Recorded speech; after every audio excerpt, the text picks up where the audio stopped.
آپ سے یہ کہیں گے کہ یہ پڑھا کریں، اس کا ورد زیادہ کیا کریں، سکون ہوگا، یہ ساری باتیں درست ہیں، سارے علاج ہیں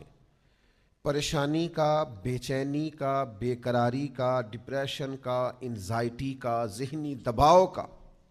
ایک علاج میں بھی آپ کو بتانے لگا ہوں، ایک حل میں بھی عرض کرنے لگا ہوں،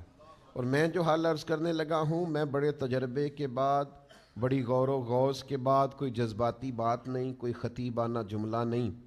کوئی کسی ادیب کا تراشا ہوا کلمہ نہیں، کوئی کسی شاعر کی بات نہیں، بڑی سمجھ کے ساتھ، بڑی غور کے ساتھ عرض کر رہا ہوں۔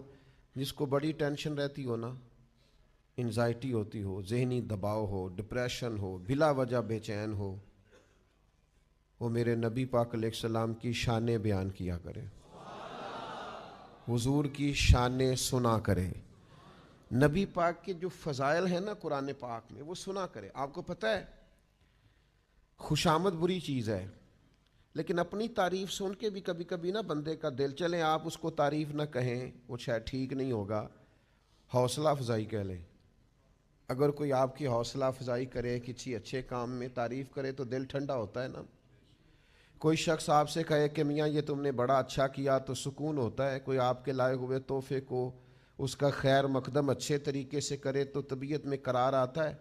تو کوئی آپ کی تعریف کر دے، آپ کے والد کی تعریف کر دے، آپ کے قبیلے کی تعریف کر دے، آپ کے بچوں کی تعریف کر دے، آپ کے پڑھائے ہوئے شاگرد کی تعریف کر دے، آپ کی بنائی ہوئی عمارت کی تعریف کر دے، آپ کے کہے ہوئے شعر کی تعریف کر دے،